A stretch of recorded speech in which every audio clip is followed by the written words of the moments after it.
Okay, now this is weird. The myth is that Hermione is the smartest. How is that not true? And in all the real world situations, she's like 10 steps ahead of these boys. Someone in the Discord said that I have to watch this about myths that fans get wrong. So I imagine this is going to be things that the movies don't make very clear and the books clarify. This one's by Harry Potter Theory. So let's give it a whirl here. Myth 1. Hogwarts acceptance letters arrive on a child's 11th birthday. For some strange reason, many fans around the world believe that if a boy or girl has magical abilities, they will receive their letter of acceptance to visiting school on their 11th birthday. This is, in actual fact, wrong. And if you're questioning me here, think... Yeah. All right, that's what I think. This is a myth because it happened to be Harry's birthday, July 31st. Weird that I can just bring that up so quickly. And coming up, by the way, we should celebrate. But it's actually, I said this on one of the episodes of the pod, where it just happens to be just beyond a month from when the train leaves. So maybe that's why. I'm curious what he'll say about it. While Harry did eventually open his letter of acceptance to Hogwarts School of Witchcraft and Wizardry on his 11th birthday, that timing was just a happy accident. For, as you may recall, the very first version of his letter of acceptance actually arrived at number 4 Privet Drive weeks before that. And between the delivery of Harry's first letter by post and Rubeus Hagrid finally hand-delivering it to him on his birthday, there were many other attempts to deliver duplicates of this same letter. Number 4 Privet Drive was even bombarded by heaps of letters that magically flooded into the Dursleys' home several days before Harry turned 11. So when do children actually receive their acceptance letter to Hogwarts? Well, as you may have guessed from the timing of Harry's first letter, young witches and wizards typically receive their acceptance letters in August, a couple of weeks before the start of the school year. Myth 2. Hogwarts is located in England. While I know this belief to be a myth, I do understand why so many people believe it to be true. Harry's English, his best friends are English, most of his professors are English, heck, even the majority of the characters who we meet at Hogwarts School are indeed English. But not everyone. We got some Irish people in there as well. But it's Great Britain as a whole, so, makes sense. I don't think that many people really believe this. I think enough people know that even JK, when she was writing the books, she was up in Scotland. That's why we're planning our little Scotland trip right now. It's going to be awesome. Videos to come. But how many people really think it's in England? Combine that with the fact that Hogwarts is unpotable with no known location, at least to us muggles, and it's easy to draw the conclusion that the school's castle is located in England. And yet, it is not. Hogwarts Castle is actually hidden somewhere among the Scottish Highlands, with WizardingWorld.com even confirming the following. Hogwarts was built somewhere in the Scottish Highlands, and concealed with numerous charms and spells to make it impossible for muggles to trespass. One of our episodes, I did a deep dive on this, and the biggest clue would be the amount of time it takes to get from there from London, and also when Harry and Ron flew in the car, they went over snow-capped mountains, which could only be up in Scotland. There's also the fact that the Hogwarts Express travels through the Scottish Highlands. Trust me, I've seen it. But that's the Myth 3. The house animal of Ravenclaw is a raven. When it comes to the animals of the 4 houses at Hogwarts, they all seem pretty obvious and straightforward. Gryffindor's animal is a lion, Slytherin's is a serpent, Hufflepuff's is a badger, and Ravenclaw's is a raven, right? Well, no, actually, not right. While the first 3 houses and their associated animals are correct, the true house animal of Ravenclaw is actually an eagle, chosen for the predatory bird's raven-colored claws. All right, I'm feeling pretty good. That means I got a couple of these things right already. This is like practice trivia, even though I don't think I'm really going to be ready for trivia until I've read the books another time, but we're off to a good start. Unfortunately for purists of the Harry Potter novels, this myth was given some real legs when the films decided to change Ravenclaw's animal from an eagle to a raven, since that's the bird that most people think of when they hear Ravenclaw. Myth 4. Polyjuice Potion only changes a person's appearance. If you're primarily a fan of the Harry Potter movies, the inconsistency of the effects of Polyjuice Potion... Because Harry had to take the glasses off because it actually changed his eyes to be like the person, and I think his voice too. Likely have left you feeling a little confused on the topic. While in the novels, Polyjuice consistently affects the drinker of the potion the same way, it actually varies quite a bit through the movie franchise. In the books, someone who drinks Polyjuice Potion takes on the intended person's appearance, physical capabilities, as well as their voice. What I mean by physical capabilities is, for example, their eyesight or strength. But in the movies, these things change depending on which film you're watching. But you're right. Take the Polyjuice Potion scene in the film adaptation of The Chamber of Secrets. Harry transforms into Goyle, but unlike in the book, Harry's vision and voice remain the same. Ron also keeps his own voice after transforming into Crabbe during that same scene in the movies. And yet, later in the series, in The Goblet of Fire, Barty Crouch Jr. impersonates Professor Mad-Eye Moody for the majority of the film using Polyjuice Potion. The notable difference between the effects of Polyjuice Potion here is that Barty Crouch Jr. takes on Mad-Eye's voice and his lack of an eye. Then, in the Deathly Hallows movies, we see the Order of the Phoenix all become Harry, and each keep their own voices, but not their own vision. Harry, Ron, and Hermione also keep their own voices when they break into the Ministry of Magic as Ministry employees. With all of these inconsistencies, it would be rather surprising. In the movies, I kind of viewed that as a little bit of a poetic license to help us understand where they were coming from. I didn't really think of it like it was their voices to other people, because then people would hear their voices and kind of know. I almost viewed that as like Harry hearing that. I don't know. But I'm not offended by the movie choice they made just to help the viewer keep track, even though I know that in real life, if you take Polyjuice, it would change your voice and everything. If people weren't confused about the true effects of Polyjuice Potion, Hermione is the smartest of the trio. Brainy Hermione Granger has quite the reputation for being an incredibly intelligent witch. Okay, now this is weird. The myth is that Hermione is the smartest. How is that not true? Are we just trying to draw a line between book smarts and street smarts? But even then, I think she's the smartest. And then maybe Ron's the kindest, and Harry has the best instincts. But then again, I feel like Hermione's got great instincts. She thinks on her feet and she thinks ahead. And in all the real world situations, she's like 10 steps ahead of these boys, getting away from the Lovegoods house when the Death Eaters come in. And in other moments where she's getting away from the wedding, and she has the whole bag packed already, she's on top of things. What are they going to say about this? Noted to have been one of the top students in her year at Hogwarts, with her head very often stuck in a book, there's no doubt that Hermione is a smart person. Yeah, no doubt. Yet, I wouldn't necessarily classify her as the smartest out of herself, Harry, and Ron, or the trio, if you will. Of course, she's definitely the most well-read, but both Harry and Ron bring an intelligence of their own to the trio. Of course On more than one occasion, we see the boys rise to the challenge and figure a way out of dangerous situations, while Hermione stands stunned somewhere nearby. Take, for instance, the fact that it was actually Ron who figured out how to escape from the Devil's Snare and the Philosopher's Stone, as Hermione panicked beside him. Myth 6. Ron is actually quite stupid. Okay, so I'm not trying to hate on Harry and Ron. Of course, they're great. We love them, and I feel like they do a great job getting them out of situations.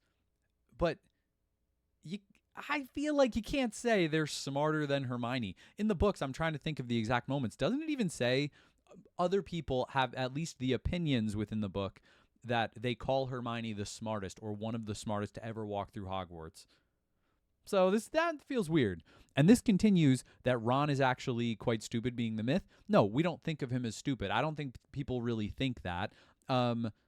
Maybe a little bit clumsy or playful or whatever, but he's not stupid in the same way that I wouldn't call Hagrid stupid. But there's a spectrum here of intelligence and street smarts, and I don't know. I just don't think of Ron as stupid, of course, and I don't think other people do too. I think people understand Ron, and I think sometimes he plays dumb as a way of lightening the mood. Levity is good with all these stressful people around. While we unpacked this a little in the previous myth, the idea that Ron Weasley is actually a big dum-dum is one myth that really bums me out. That said, for fans who are mostly invested in the movies, I get it. The films really do portray Ron as a bit of a buffoon, but in the novels he's actually quite a smart wizard. He knows loads about wizarding culture, and is often a resource to Harry and Hermione on this topic, even teaching Harry how to play wizard's chess, a rather intellectual board game. Ron also consistently receives similar grades to Harry at school, which essentially means that he's just as book smart as the famous and talented boy who lived. You know, it's fair that they receive the same grades, but saying he's as smart as Harry, the boy who lived, that's not saying much, because Harry is not a good student, and they both are just terrible at doing their homework and learning because they just don't enjoy learning. And Hermione does. So I'm not saying either of them are dumb, but they don't try very hard. And not trying hard almost does feel dumb. I don't know. And did I mention that he got the trio out of that Devil's Snare in the Philosopher's Stone? Myth 7. Hogwarts is the only co-ed school in the Triwizard Tournament. Alas, yet another myth perpetuated by the films is that the Northern European Durmstrang Institute and French Beauxbatons Academy of Magic are single-gendered schools. That is, many fans incorrectly assume that Durmstrang is an all-wizarding school and Beauxbaton only accepts witches. This couldn't be further from the truth, as both educational institutions... It couldn't be further from the truth? Well, I don't know about that. I read the books, having not seen the movies, and I assumed that from how often they mentioned characters and even just the general vibes and the headmasters being male and female. I think it kind of already felt that way. They didn't focus on any characters from Durmstrang that were girls and Beauxbaton that were guys. So these must be subtle references. I'm curious what he says, but I think this is an easy one to fall for. And then with the movies reinforcing it, I get it if someone hasn't read the books. But even in the books, this was my natural instinct. Admit both witches and wizards. The reason for this incorrect assumption seems to be a direct result of the fact that in the Goblet of Fire film, Durmstrang arrived at Hogwarts with a gaggle of wizards, while Beauxbaton dances in with the fleet of witches. In the novel, however, the attendees from each school are two much smaller co-ed groups of hand-selected witches and wizards. Myth 8. Bad I wizards must have cannot just cast missed that one in Patronuses. the book. In The Prisoner of Azkaban, we're introduced to the Patronus Charm, a spell that is All right, this is another one that kind of makes sense, but we see in the books that a lot of different people are doing this, but we don't see a lot of bad wizards doing this. We do see Umbridge. She does her cat Patronus when Harry, Ron, and Hermione break into the Ministry and then they grab the Horcrux and run. We see her cat Patronus, prancing around, but I'm curious if there are other ones in there. formed by mustering all of your most positive memories and feelings. Although incredibly difficult to cast, once performed correctly, the Patronus Charm results in a positive energy force that resembles an animal that is unique to each and every witch or wizard. These silvery projections are called Patronuses, and they are the only known defense against the likes of Dementors and Letterfolds. And while it's true that in order to properly and even know what effectively that cast other a thing Patronus is. Charm, a witch or wizard needs to conjure positive emotions, it does not mean that the caster needs to be inherently good. This myth is True. also likely the result of it being a form of defense against dark forces, like Dementors. However, that does not exclude the charm from being a spell that dark witches it and wizards is. can use. After all, just because a person is evil doesn't mean they don't have happy memories that they can leverage to cast a Patronus. Just take Dolores Umbridge, for example. She's an insane person who tortures students and sympathizes with Death Eaters, yet she very clearly casts a strong Patronus charm in the form of a Persian cat. But Why? how strong is Because it, she has many really? good memories of her fulfilling her duty, even if her duty is contemplating using the Cruciatus Curse on a student. Myth 9. Draco is not a bully. It brings up some wizard theory that I'm not qualified to discuss, but I'm curious if someone is truly evil, like Voldemort. We talked about this a little on the podcast. If their happiest memories are evil memories, would that cast the Patronus? Can magic come from that? Maybe I'm making a Metachlorian Star Wars comparison or something. Maybe it's a different kind of Patronus, but it can't be the same kind of pure Patronus that someone with happy memories that come from family and love would be. Because doesn't Dumbledore even kind of support that in the way he talks about love and loyalty? So getting joy or being happy from something that's evil could not cast a good Patronus. So I even think some evil people couldn't do a Patronus. But Umbridge, she must have had a childhood with some happy memories that were based in love. I think that's what I'm coming up with here. Memories based in love that make you happy. Because I don't see a lot of evidence of anything other than that. But, it's a gray area. Bully, but a victim. Once again, we have a rather clear division of opinion between those who prefer the Harry Potter novels to those who prefer the films. In this case, the differing opinions are in regard to the infamous Slytherin student, Draco Malfoy. While it's likely that no one would object to the fact that Malfoy started off his time at Hogwarts as a big meanie, there are many, the majority of which are fans of the movies, who claim that he actually became a victim near the end of the series, leaving behind his Fair. once petty ways of bullying others. Now, I suppose the argument around this particular sentiment would be that he's given an impossible task by Voldemort, presumably targeted for his father's inadequacies as a Death Eater. The task he's given is to kill Professor Albus Dumbledore, a task that many believe to be a suicide mission. Now, as Dumbledore was one of the most feared wizards of his time, having been the only one strong enough to defeat the Dark Wizard Gellert Grindelwald, it is almost laughable to think of Draco Malfoy attempting to assassinate him. And yet, I really don't think that's enough It to is view him as laughable. the victim. After all, Draco was fully planning to go through with trying to murder Dumbledore. He was. Remember his elaborate plan with the Vanishing Cabinets? And while we can't know for sure what would have happened if Severus Snape hadn't stepped in and taken out Albus instead, at Dumbledore's request, mind you, it seems quite plausible that Draco would have at least tried to kill him. Why? Because he's a narcissist who will do anything to survive. Of course, if you ask a fan of the films, It's kind of true. The films make it easier to like him, and by the end of the films, I can see some elements of redemption, but he still did a lot of bad. So in the books, it feels even worse.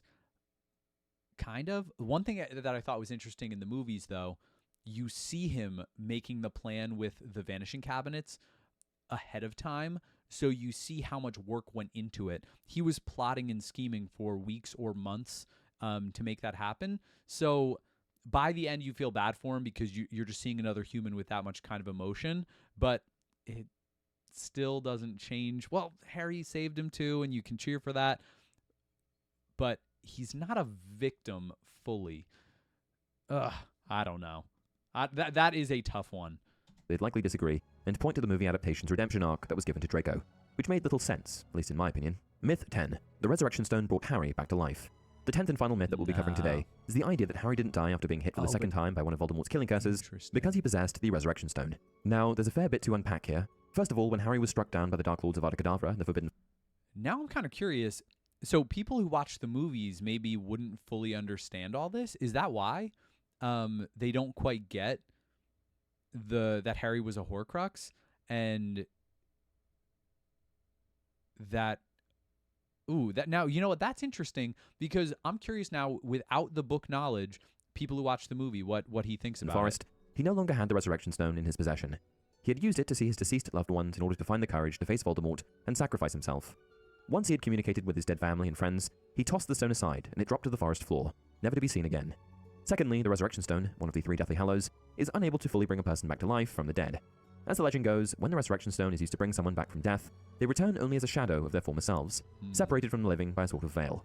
Therefore, even if Harry had possessed the stone when he was hit by the killing curse, it would have been impossible for it to bring him fully back to life. Yeah, and Harry was pretty clearly fully alive when he woke up in the Forbidden Forest after returning from what some have called limbo. Finally, the real reason Harry was able to come back to life was due to the bit of Voldemort's soul that had been residing in his body since he was an infant. When he was struck by the Dark Lord's curse, the spell killed the partial soul living inside Harry and left the rest of him untouched. At that point, he was able to make a choice whether or not to return to the land of the living or move on into death. He, of course, chose to come back. And with that, we've come to the end of another video. What did you think? What are some myths about Harry Potter that drive you crazy? All right, that was pretty good. I feel like I like the video. I like that they just kind of talked about some of the stuff. It's fun watching this kind of Harry Potter content because now I see why you guys listen to us, because it's satisfying to relive even the thought process while reading the books and watching the movies and seeing how other people feel about different things. And even those myths, it brings up how many things you can debate in the Harry Potter world. It's kind of crazy because each one of those you could debate a little bit. Well, some of them are more fact than others, but there's a lot of gray area, a lot of misunderstood characters. Snape and Malfoy being some of them, and then even the trio, whether there's the different levels of intelligence and who's smart and who's not, and street smart and book smart. That was kind of fun. I feel like I'll have to watch a few more of their videos and see what other kind of fun content they have in there. This is pretty good. Thanks for watching. I'll see what else is out there.